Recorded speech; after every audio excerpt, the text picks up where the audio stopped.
Let's pick up on this and the other top stories in the papers. Joining us, Sam Lewis, political writer and commentator with Young Voices UK. Sam, good morning to you. So let's start with this dithering, as some papers put it. There does seem to be confusion, although at the moment it does appear Christmas at least is safe. Well, I mean, it could have given more direction, I feel. The Prime Minister, it just feels like last Christmas all over again, doesn't it? Because we don't really know what's happening over the next week. He's given, after the 2-hour meeting, he said things should be okay, but we didn't have any complete clarity, and that's not good enough for people making plans or for hospitality. You know, they've had a lot of cancellations and they need some better guidance. Now, if you look at the Queen or if you look at Nicola Sturgeon, they've said, well, the Queen's made a personal decision not to hold anything, and Nicola Sturgeon has said, I won't be changing anything within the next few days that will affect your Christmas plans. And we could have had something from the Prime Minister similarly, but he said he reserves the possibility of restrictions, and that's not really enough. This is a position entirely of his own making. He just seems to be kicking the can down the road, and there could be restrictions on the 28th, but I suspect Boris is not actually that keen in general, because he cornered himself earlier this year by saying once the vaccines are in, once we have boosters, that will be it, the virus is done. But he doesn't want to be seen as the Prime Minister who's cancelled Christmas twice, and I don't really blame him, because at the moment his polling is very low, and the sharks seem to be gathering around him.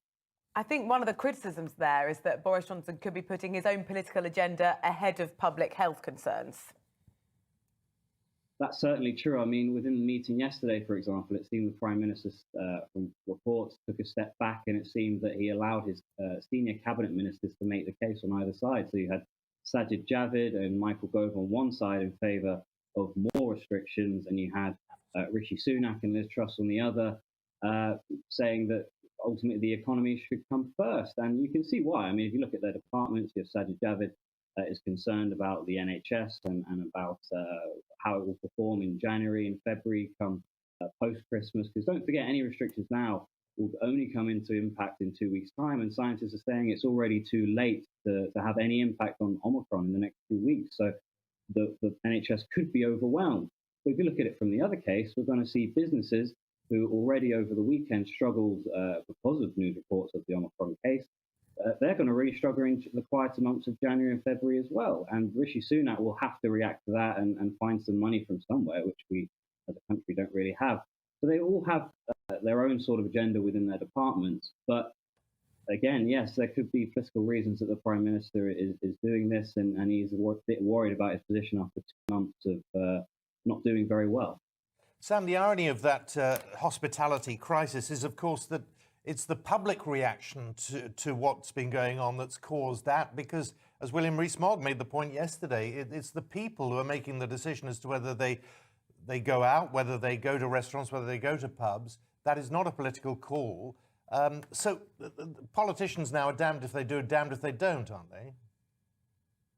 Well, I certainly think there hasn't been much leadership in this country recently, and that I think you are right, damned you do, damned you don't, but there haven't been, the Prime Minister hasn't acted very well in the last month, and people have gotten tired of it and decided that they're going to actually start to make their own decisions. And it's good to see. You know, this is what we sort of want. We want people to be voluntary in restricting themselves in the next few years, because the virus isn't going anywhere, and we don't want government intervention all the time. So this is a good thing, but at the same time, but without any certainty, without clarity, without actual direction, Rishi Sunak hasn't been able to prepare any sort of money for these businesses that are going to struggle as a result of lower footfall, and it's not a good thing. We just need more leadership.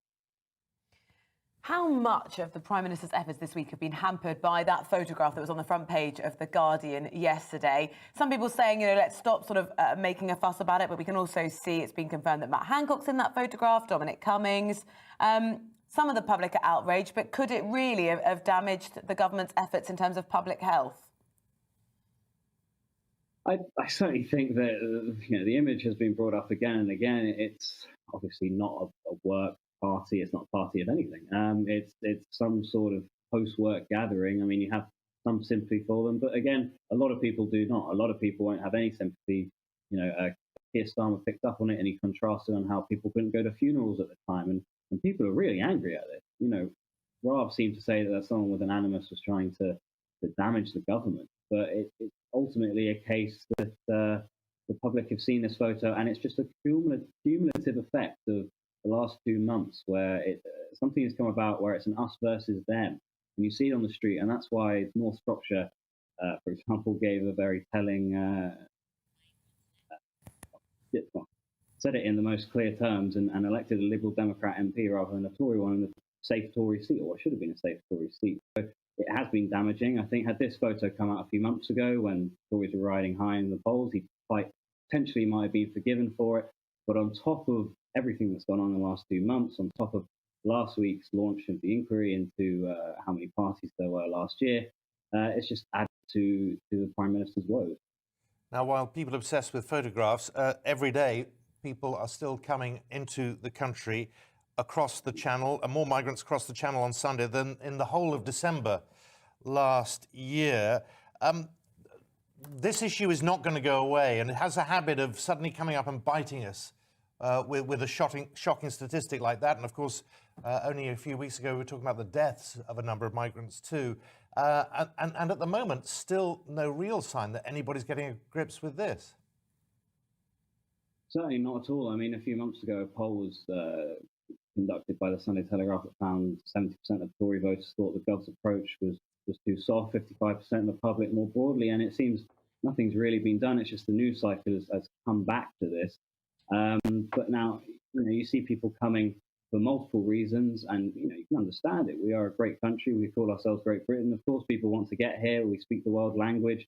We very much think that we should be an attractive country, and that's why people come. But there needs to be more work with the French government on this. I mean, a few weeks ago, there was an announcement of 63 million euro joint spending with the French government, for what I'm aware. And the French have upped their work on this. I think the statistic was 500 over the weekend was stopped from leaving French borders, while a couple thousand were able to make it over in the end.